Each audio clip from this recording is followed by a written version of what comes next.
Okay, sometimes they would say, okay, let us check him out. Okay, what is he wearing? The shoe? And maybe the wristwatch? Or maybe he's not even holding the latest phone. Well, most of us are guilty of that. And, well, we don't say that attractiveness is important, but then there are more important things to consider. Assalamu alaikum wa rahmatullahi wa barakatuh. Welcome back to another episode of the show, Deen and Dunya. My name is Rahma Mustafa Ghani, and as usual, I'm going to be your host. And then I have with me today in the studio a special guest. This guest is a life coach and a marriage counselor. So I introduce to you Coach Jidda Mahuta. Assalamu alaikum. Alaikum assalam. Assalamu alaikum, everyone. So I have another beautiful sister, and it's Sister Nasfit Muhammad. Assalamu alaikum. Alaikum assalam. Okay, so this is a show where we talk about deep and important issues concerning women. And inshallah, we try our best to discuss about a lot of them and then see possible solutions. So today we have for you another interesting topic. That is things to look out for before marriage. Okay. Generally speaking, I think it's kind of a thing where you can use a common sense to know the person you're dealing with just by talking to them or by seeing their actions. But now, let's see the Islamic aspect. So we have a lot of guidelines, a lot of advices in Islam to choose a spouse. So example of that is the hadith of the Prophet sallallahu alaihi wasallam that is narrated by Abu Hurairah radiyallahu anhu, where he says, تنكح المرأة لأربع لمالها ولنسبها ولجمالها ولدينها فاظفر بذات الدين تربت يداك. Well, it says a woman can be married for four things.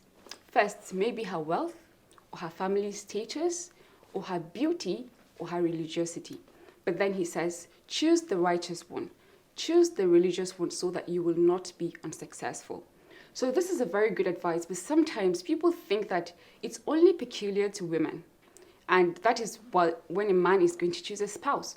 But I think you should know that it's very important for women also to consider these things in a potential spouse.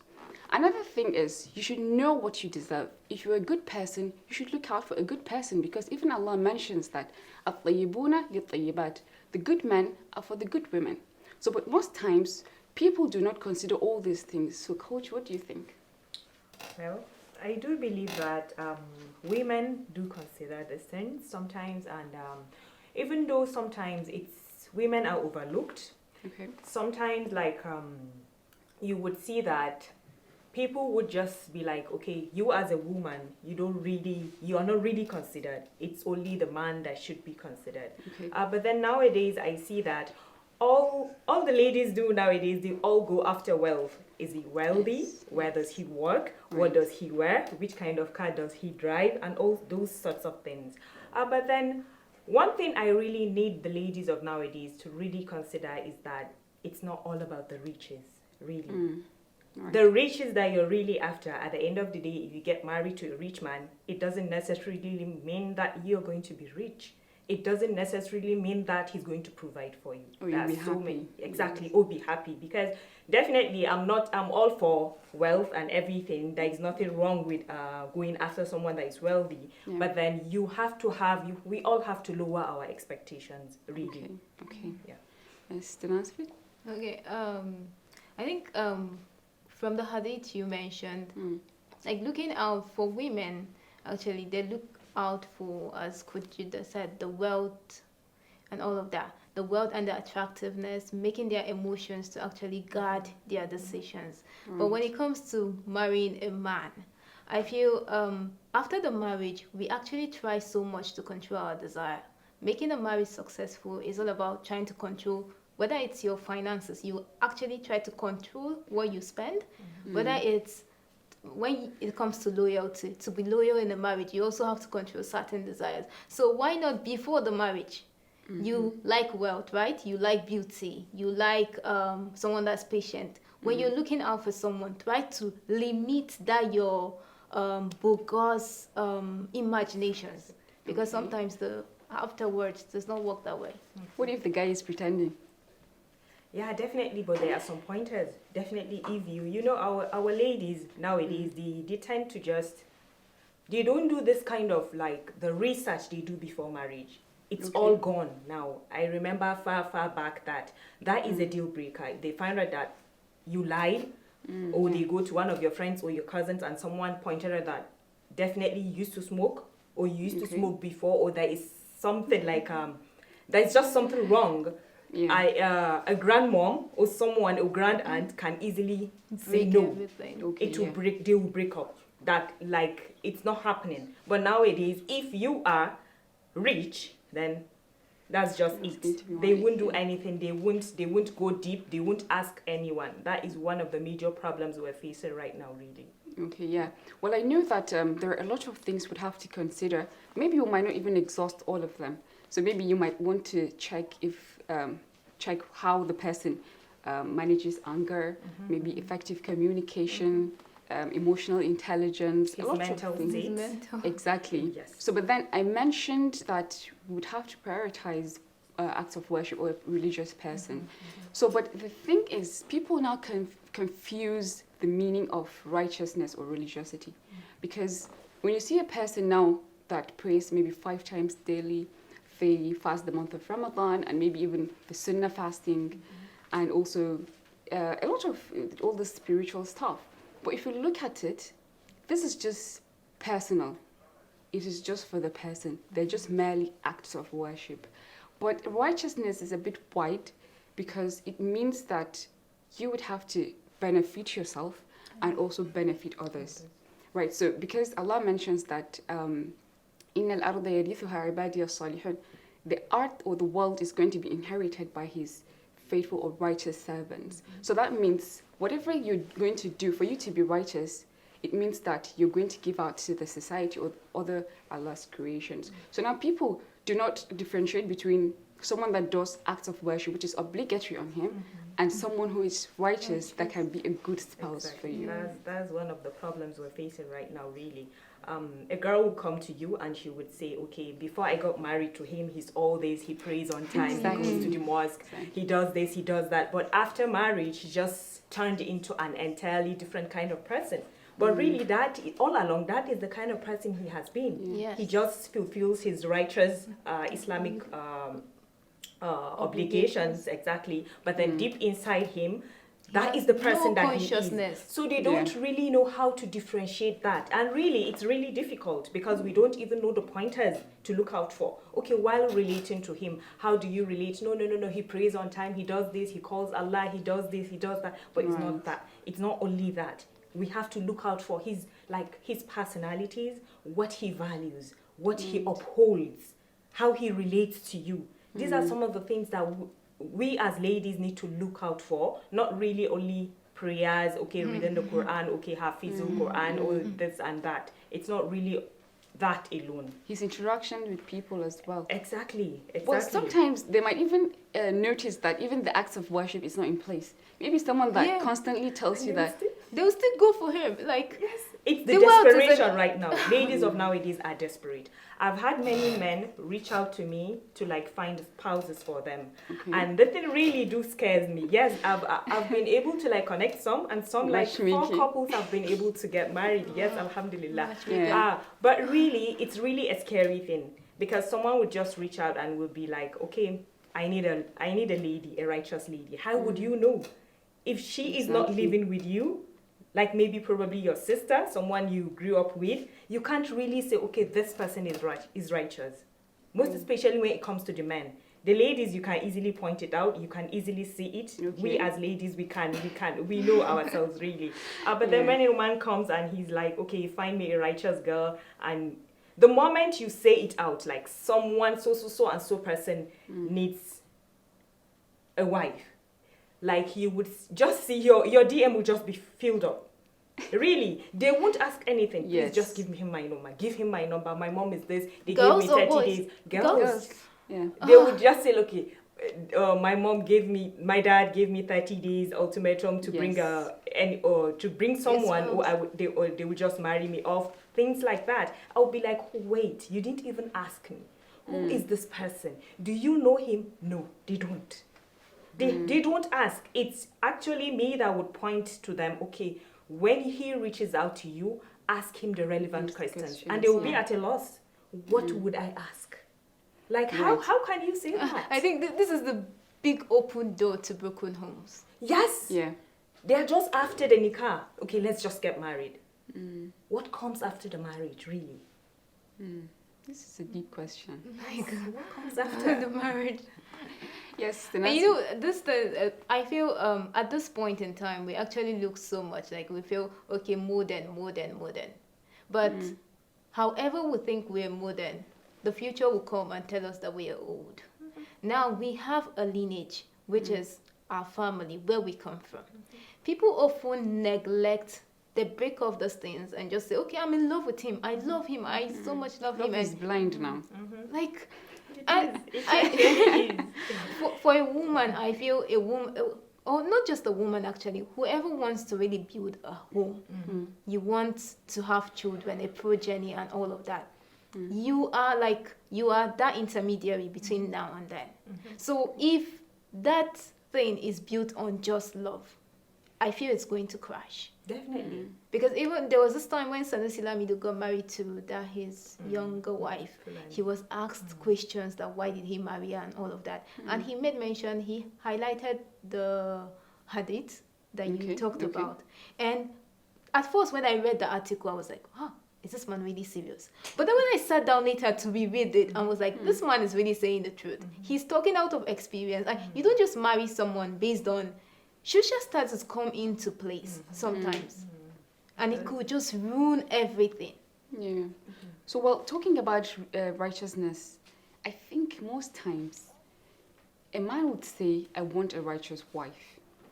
But if you look at it very well, you might see that, okay, he will get the righteous wife, and then whenever she corrects him about anything, he doesn't care. Yes. So I feel like they're just looking for a righteous mother to their kids. Exactly. Yes. And not for themselves. It's for their kids, really. Yes. It's for their kids. Well, this is really bad. Yes. I even feel it's for a man to be saying, I need a woman to be religious. Much, she should know Quran more. She should be able to pray more. It just tells you that the man is looking for his kids. But now I feel you as a man, when a family is being built, not the two people cannot bring equal value. You can be the man that is righteous, and your kids will be able to emulate you He more. can even teach the wife. Yes. Exactly. It's his right. It's a right Exactly. over him. Yes. Exactly. And sometimes if she wants to teach him too, he won't accept. They would, like majority of them. Why? It's just I believe it's it male ego? ego. It's ego, definitely. Okay. It's ego. They don't like being corrected. Most Yeah. especially, they feel the wives are beneath them, so you can't know more than them. Whatever you know, just keep it within yourself. Like I've it's been breaking marriages. It's been causing problems in marriages because you would get a client and she would be like, this person doesn't even pray subh. He doesn't get up Yes. till when he's ready to go to the office. What should I do? Is our marriage even valid? Exactly. Someone that doesn't. He doesn't. They don't pray. Most of them, they don't wake up. And if you wake them up, they would slap you. They will push you. Yes, it's that Come here, violent. That violent. Really, yes. Yes. So basically, they would just tell you, if you want to pray, don't wake them up because maybe they slept late. That is the excuse. Okay. And I don't blame this man right now. Why? It's those sisters that you said, like, someone is saying, I'm looking for a wife, and you're like, my dad gave me 10 days. What So if you it's see- the one that you've dated or Those quoted or ones- whatever? He might be telling you on the phone that he has prayed. He has prayed, yes. Some if they want to fool you, they can wake up at 4 o'clock or 4:30 and tell you that you should wake up and pray Qiyamul Layl or Yes. something like that, and they would just go back to sleep. So these kind of things, but really, I believe that it's not as jumbled up as that. Okay. There are a lot of things you can do. You can ask his friends. We know friends of nowadays are not really out there and at all. everything, but then there are ways that you can find this out. There is definitely, you would really see it. Yeah. But Okay. most times we tend to just ignore it. Yeah. Yes, we tend to just be like, Yeah. maybe when I enter, he I would will know. change. Yeah. But definitely, I need us all to know that it's going to get worse. Whatever you see outside is just the tip of the iceberg. That's what they said, right? Like it's in deep. If you enter, that is the end of it. Like you can't change someone by just getting married to them. Like someone told me that works in DSS, he was like, prior to his marriage, Like in DSS, it's part of their code of service that the officials have to go and check where your wife come from, where she schools, her friend from primary. Just like right that's- to. that's job how it's recruitment or something. Exactly. That's what they do, like Okay. because they feel that you as a man, you get married to a woman, she can end up having some effect on your mental But state. that's what parents are supposed to do. Yeah. Yes. And but it's they part don't. of our culture. It is. But right. all those things have been thrown away. They don't do them now. If you just come, okay, he has a nice car, okay, he gave He's her money working. while living, he's working and everything. Okay, he's looking. attractive, good looking. That is all. Mama, me, I want to marry Marry him. Mama, just leave it to. And Mama will say yes. And Mama will say yes because she doesn't even want to send someone to go check, and then that the person that they usually even send, sometimes they would notice or see something and they would be scared to come and tell you because they would be like, okay, they would say they are the envy. great, Yes, they are the envy, home that they are breakers, lying yeah. or things like that. So it's just so much really. And now this is getting interesting. Dear viewers, it's still the show Deen and Dunya, and the topic is things to look out for before marriage. We'll now take a break and we'll be back. Stay tuned. A technically faulty events coverage is no value for money.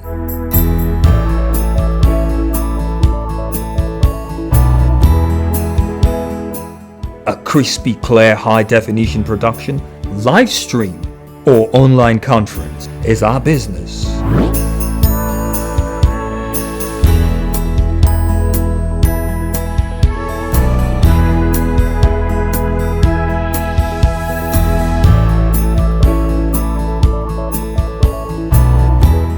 iMedia Communications, the final frontier for video production services.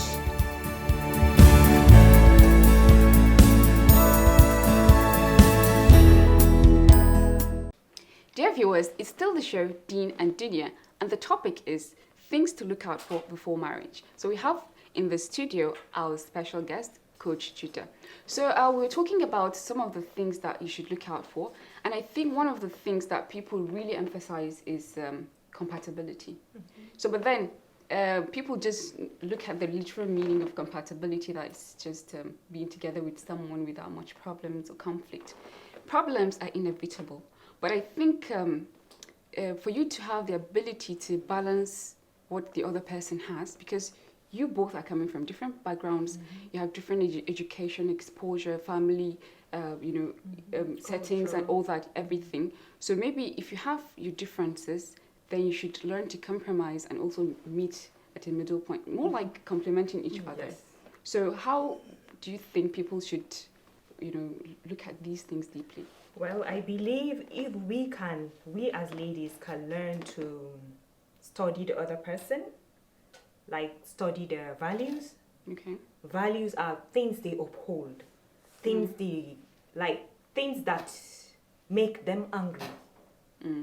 Like, let's say someone is very clean, Okay. and you notice that Clean whenever freak. whenever you see him, his clothes are white, his cap is like in place, like everything is clean to the T. Or if you happen to see his car and you open it and that place I used to put your feet down, that place is always clean. You know that this person values cleanliness, because whenever they park, I know someone like that. Okay. I know a few people like that. Whenever they park, they would look back, check the seats, and then like how do you say, like dust it and then bring it back. When they park too, they would make sure that they clean the board and everything. So you can notice all Is it the like things without.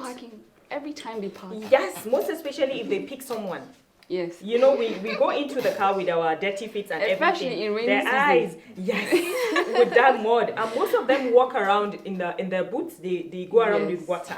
They would wait, rinse it and go, yes, because it disturbs them that much. And then there are people that are honest. They value honesty. They would be like, don't lie to me. I hate people who lie. That is his value.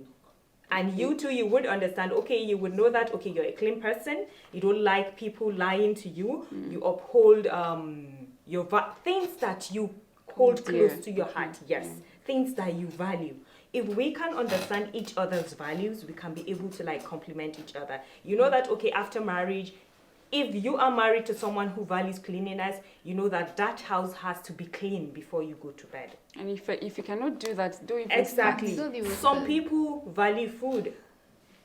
Yes, and you would know that, okay, this person, I need to know all his dishes, how he wants his food before we get married, so that I've had someone, she got married, and as usual, our ladies, all they do is go for lunch, talk about this person, talk about that person. That is all they do. They don't really do the things that are important. So she got married to him not knowing that he is used to eating food right after prayers.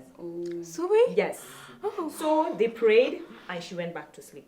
So this person went to the sitting room thinking that she has gone to the kitchen. He stayed till like 8:30 and he was like, what is this person cooking? I'm not even perceiving anything. He got up, he went to the kitchen and there is no one. But did he tell her beforehand? They didn't discuss it. Okay. That is one of the problems. He went to the room, he was angry. So he woke her up and told her to just go home. Just That for he a would- day. Yes, and he would talk to her dad. He was hungry. And you know men, they don't joke with their food. Okay. Yes. I feel Really? actually like men will tell you they want to be respected and all of that. Now we women, it's not we don't want to be respected. Now if you were checking, okay, he has all those values and all that. I feel and I think that you should also check if he respects what you do or how your character or your behavior is. If it's not someone like somebody waking you up and telling you you should go back to your father's house, I feel it's disrespectful. We It just is. got married. It is. Like, there are so many things inside the marriage that are serious. It's their fault. Like both of maybe them. if she has repeated that several times, that's when he should get angry and not Yeah. for the first time. It's too Definitely, quick. but then it's their fault. Instead of you to be talking about each other, okay, life after marriage, premarital counseling. Right. Like, okay, what do you like eating? What time do you like? Do you want to eat? Do you like eating like breakfast, lunch, and dinner?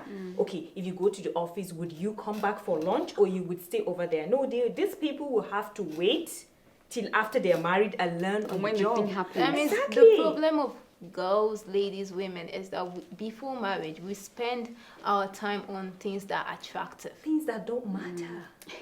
Really. Yeah, that's right, actually. And then there is another important issue. I had a story where they were courting for quite a long time, and they were set to get married.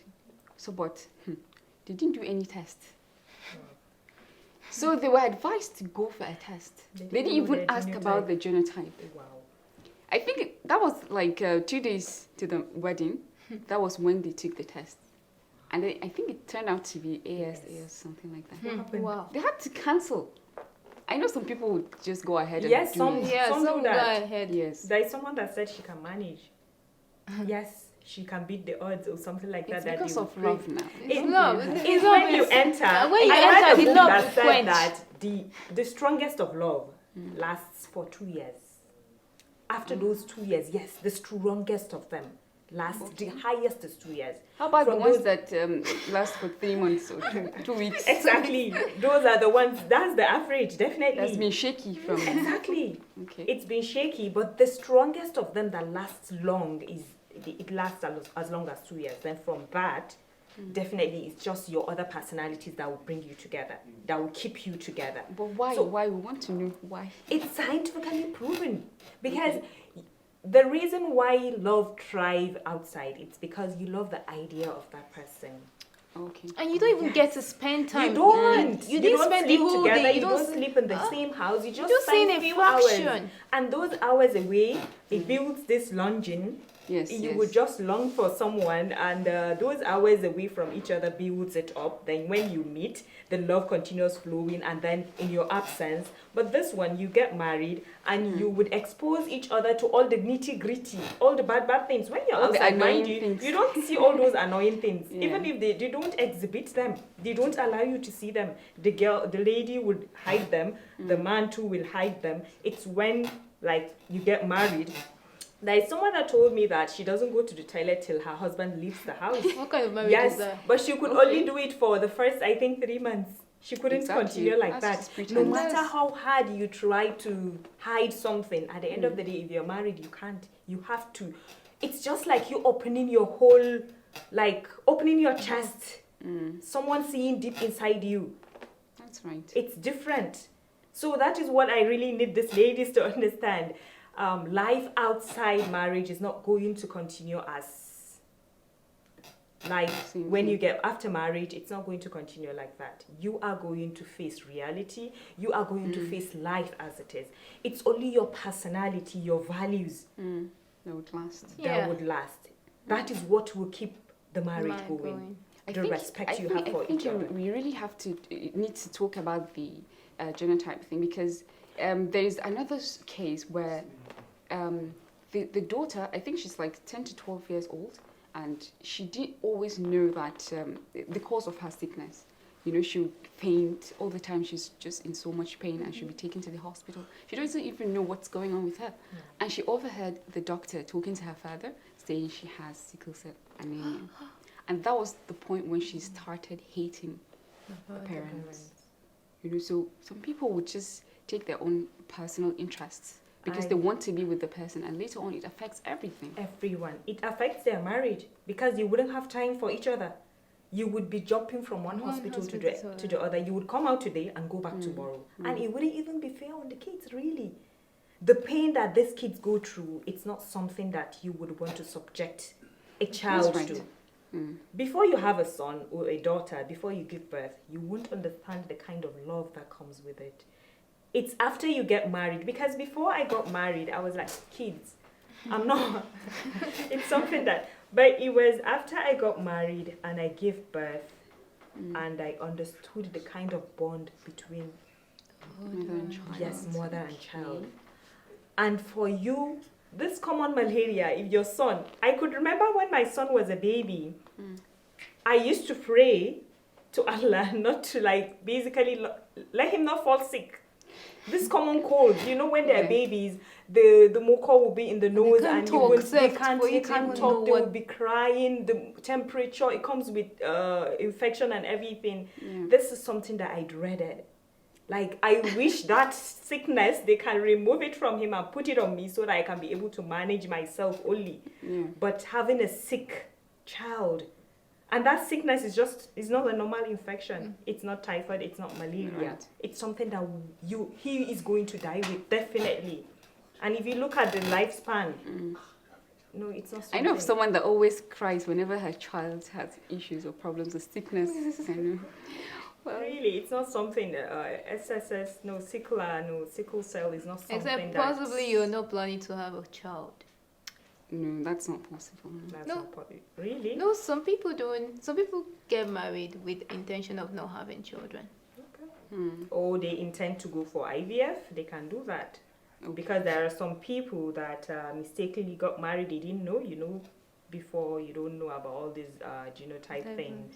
So now they intended to go for IVF, but then it's super expensive. Yeah, it's expensive. Something that comes natural, something that you can Free- easily free get of it for charge. free. Like, That's right. In this situation, it's just better you just let it go. Okay. Well, dear viewers, it's still the show Deen and Dunya, and the topic is things to look out for before marriage. So, Mr. Nasfit, what last advice can you give our viewers? I think before marriage, the things that men value, you should also value them too. For example, value your self-esteem, your respect. They value women who are righteous. You too, try to value a man who is righteous. And those things, obviously, it's not as apparent as we think. So, I love that. Coach Jidda? Well, I could say to the ladies, lower your expectations, really. Okay. Yeah, because marriage is not, I'm not saying marriage is not beautiful. It is when it works. Okay. But then we have this, ladies of nowadays go into marriage with this kind of high expectation. We need to understand that this is a person that you're going to live with for a very long time, till the end of your life. Definitely, till death do you part. And definitely they are all human. We're all human. Definitely, we exhibit different kind of characters. He would get angry, you would get angry. He would get sad, he would get mad. Definitely, you would be happy. All the emotions in this world, each and every one of us would exhibit them. So what I want us to understand is that just go with an open mind. Okay. An open mind. Yes. We'll take this home. All right, so I think another important thing we have to understand that is that, everything is planned by Allah. Everything happens by Allah's will. Whatever you get in this world, it's by Allah's will. But know that Allah gave us choices for everything we would get. So aside that choice, Allah also gave us guidance. The Quran, the Sunnah, He sent prophets, scriptures, everything. So please, we shouldn't ignore any advice from our prophet and from the scripture. It's very important because you might regret it later. May Allah subhanahu wa ta'ala guide us all. Now you can join us in the comment section, your opinions, your advices, maybe topics that you might want us to discuss about, inshallah. See you next time. Assalamu alaikum wa rahmatullah.